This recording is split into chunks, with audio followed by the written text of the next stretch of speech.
എല്ലാവരുമായും നല്ല സൗഹൃദം.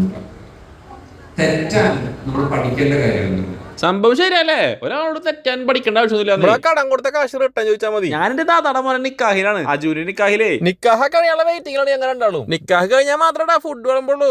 കവാടം തുറന്ന് എന്റെ പോലെ എല്ലാരും വെയിറ്റ് ചെയ്തിരിക്കുന്നിട്ടാ. ഉമ്മക്ക് ആക്രാന്തൊന്നും ഇല്ലാത്ത കാരണം ഫസ്റ്റ് തന്നെ പോയി സീറ്റ് പിടിച്ച്. നിക്കാഹ കാരണം തോന്നിട്ടാ ചെക്കന്റെ വീട്ടിനെ ഇംപ്രസ് ചെയ്യാൻ വേണ്ടിട്ട് വട്ടത്തിൽ നീളത്തിലൊക്കെ ടേബിൾ സെറ്റ് ചെയ്തിട്ടുള്ളത്. ഇന്റെ എല്ലാ വീഡിയോസും കാണുന്ന ഒരു ഫാൻ കേളാണ്. ഇതേപോലെ ഞാൻ ആരൊക്കെ ഉണ്ടാണാവോ. ഉള്ളിൽ നടക്കണത് നിക്കാഹാണെങ്കിലും ഇവിടെ നടക്കണത് ഇതുമ്മടെ വാട്സ്ആപ്പ് ഗ്രൂപ്പിന്റെ കൂട്ടായ്മ തോന്നുന്നുണ്ട്. ഗ്രൂപ്പിൽ നടക്കണ പോലെ അലമ്പ് ചർച്ചകളൊക്കെ നടന്നുകൊണ്ടിരിക്കണതേ. ഭാഗ്യത്തിന് ആ ഗ്രൂപ്പിൽ ഞാൻ ഇല്ലാണ്ടായി. ഇല്ലെങ്കിൽ അവർ ചർച്ചകളൊക്കെ എന്റെ കണ്ടന്റ് ആയാനെ. ചെക്കന്റെ പെണ്ണിന്റെ കൂടെ നിന്നിട്ട് ഗ്രൂപ്പ് ഫോട്ടോ എടുത്തിട്ടുള്ള പിരിയാണ്. വൈകിട്ട് ചായ കുടിക്കാൻ പെണ്ണിനെയും കൂട്ടി വീടിന്റെ ബാക്കിലൊക്കെ പോയി. ഇതാണ് എന്റെ വീടിന്റെ ബാക്കിത്തെ വഴിട്ടാ.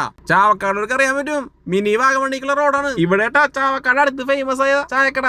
അവിടുത്തെ വ്യൂ ആണിത്. നമ്മളെ ചാടിക്കാൻ വന്നത് ഇങ്ങോട്ട് തന്നെയാണ്. ഞാനൊക്കെ എത്തുമ്പോഴത്തേനും ഇവിടുത്തെ കടികൾക്കൊക്കെ തീരുമാനമായിക്കണ്. എങ്ങനെ തീരുമാനാവാതിരിക്കാനാണ്? ഈ കണ്ട ആൾക്കാരൊക്കെ വന്നിട്ടുള്ള ഇവിടെ തന്നെയല്ലേ. നേരെ പഴക്കുന്നതോട് വിശപ്പ് കൂടി തുടങ്ങി. നേരെ പോയത് ഷവർമ കഴിക്കാനാണ്. അത് നമ്മള് ചാവക്കാട് വന്നിട്ട് TNT കട പോയെ. ഇവിടുത്തെ ഷവാനായിട്ട് എനിക്ക് ഇഷ്ടമായത് ഇവിടുത്തെ ഷവർമ തന്നെയാണ്. കഴിച്ചവരുണ്ടെങ്കിൽ അഭിപ്രായം പറഞ്ഞേക്ക്. ഞങ്ങളെ പോട്ടെ, ബാക്കി നാളെ.